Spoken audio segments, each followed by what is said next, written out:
Kenapa? Karena Rasulullah itu didatangi umatnya dalam kondisi kemarau panjang, butuh banyu niku tenanan ngoten lho. Mulane ndonga tenanan diangkat tenanan niku. Nah, ini kan kelihatan hingga tampak warna putih kedua ketiak beliau. Lalu beliau masih membelakangi orang-orang dan membalikkan selendangnya. Ya, selendangnya dibalik. Ini juga bagian dari apa itu? Keseriusan berdoa sampai selendangnya dibalik. Jadi kalau ada kiai ustadz yang selendangnya dibalik berarti memang mengikuti Rasulullah SAW dalam berdoa ini tadi. Dan beliau masih mengangkat kedua tangannya. Nah, jadi ini menjadi dalil bahwa mengangkat kedua tangan ketika berdoa itu bagian dari sunnah. Bagian dari sunnah. Kemudian beliau menghadap orang-orang dan turun, lalu sholat 2 rakaat. Wah, berarti ndonga sik nembe sholat. Allah mengumpulkan awan, kemudian terjadi guntur dan kilat, lalu turun hujan. Hadis ini gharib, asing, tetapi sanadnya baik. Nah, sanad itu jalur hadisnya nyambung. Aduh, misalnya. Mengenai kisah membalikkan selendang dalam Sahih Bukhari dari hadis Abdullah bin Ibnu Zaid, di dalamnya disebutkan lalu beliau menghadap kiblat dan berdoa, kemudian salat 2 rakaat dengan bacaan yang keras. Berarti bacaannya dikeraskan.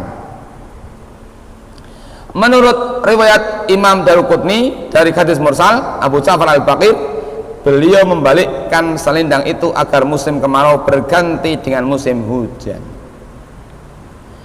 Sebagian orang menyimpulkan membalik selendang itu ketika berdoa itu difahami dengan membalikkan telapak. Pun ate mireng enggak? Pun ate mirsani, Pak?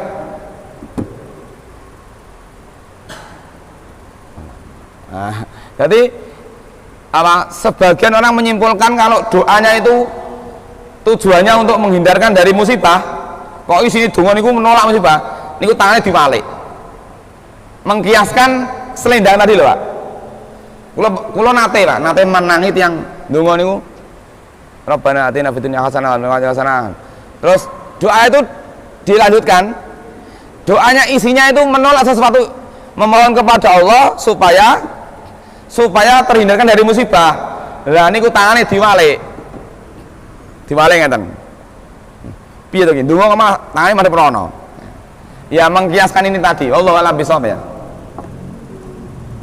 Mau yakin jangan masuk dari nate mirsani. Ya, mangke marahin jenengan donga dhewe dadi mboten gatheke wong donga. Mboten gatheke wong liya donga ngoten.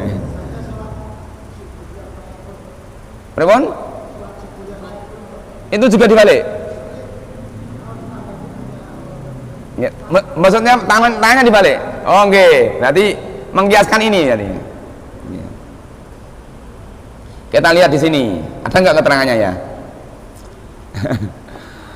Anna sababa salatil istisqa huwa wujudul qati wa tadarruti wa min qita'il ghais wa mislahu jifafil anhar wa ghairil abar.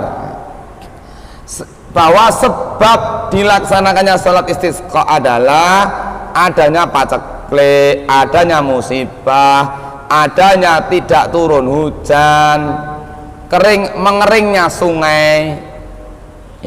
Nganti napa niku sungai kali niku nganti meletak nelo-nelo ya.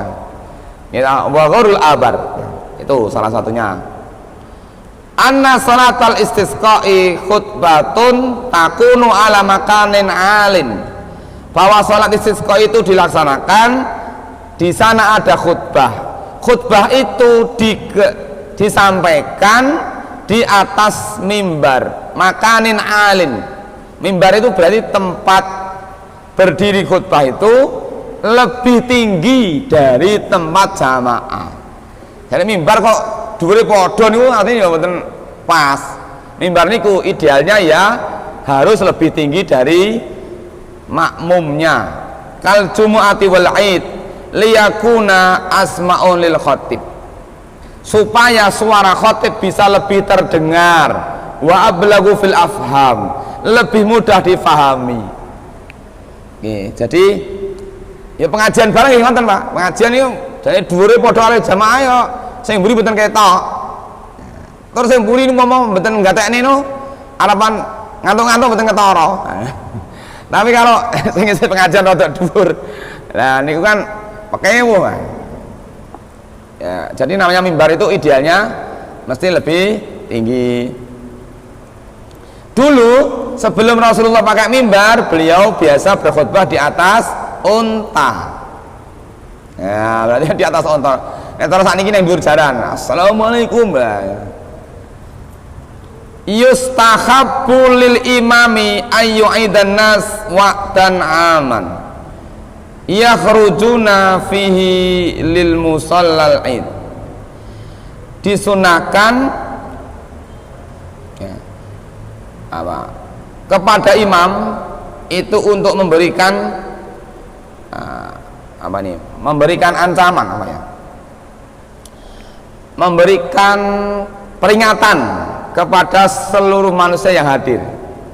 Jadi kalau wa'dan itu janji, tapi saya pahami bukan itu, tapi mengingatkan kepada seluruh umat, seluruh jamaah secara umum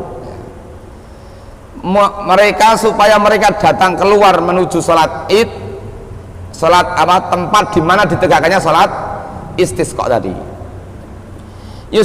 Yustahabu antusalla fis sahra, disunahkan untuk sholat di sahra. Sahra itu tadi tanah lapang ya, tanah lapang atau musola juga tanah lapang, bukan tanah yang luas tidak ada bangunan di situ maksudnya. Beda dengan sholat wajib 5 waktu yang kita kerjakan di masjid, bangunan yang memang diniatkan untuk mengerjakan sholat jamaah. Tapi kalau ini enggak, jadi tanah lapang yang tidak ada bangunannya. Kalau hari ini boleh di lapangan, kalau lapangannya pun dinggo wong liya ya mungkin halaman rumah yang luas, atau misalnya tempat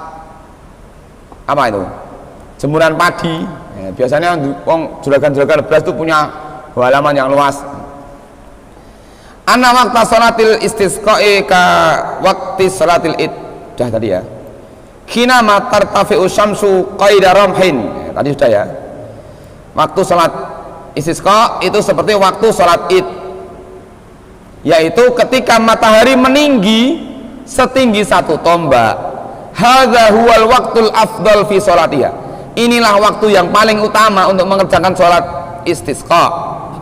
Wa illa fa innahu yajuzu fi'la kulla waqtin ghairi waqtin nahyi bila khilafin bainal ulama. Kalau tidak bisa mengerjakan sholat di waktu duha itu, maka sholat istisqa boleh dikerjakan di setiap waktu selain waktu terlarang. Kapan itu? Setelah asar, ya kan? Atau setelah subuh, sebelum waktu duha, itu waktu terlarang. Yustahabu lil khatibi ayuna bihal hadirin ilal hajatil lati kharaju ilayya. Disunahkan kepada khatib untuk mengingatkan kepada hadirin semuanya tentang kebutuhan yang akan kita sampaikan kepada Allah. Kenapa mereka keluar dari rumah untuk mengikuti salat istisqa? Liyajtahidu fi tahriniha wa tahqiqiha, untuk supaya mereka ketika berdoa itu bersungguh-sungguh ya, tenanan ya, jadi nyuwun ya tenanan. Bapak Ibu saestu niki kita sedang menghadap Allah, kita berharap sekali Allah turunkan hujan. Diingatkan seperti itu. Ayyamuran nasa bid-du'a'i huna wa fi ghairihi li'anna du'a min aqwal asbab li husulil matlub fama ta'ulhimal abdu du'a khasalatul ijabah. Mengajak manusia untuk berdoa baik ketika salat istisqa maupun ketika di luar waktu salat istisqa. Kenapa? karena doa adalah sebab paling kuat untuk mewujudkan sesuatu yang diminta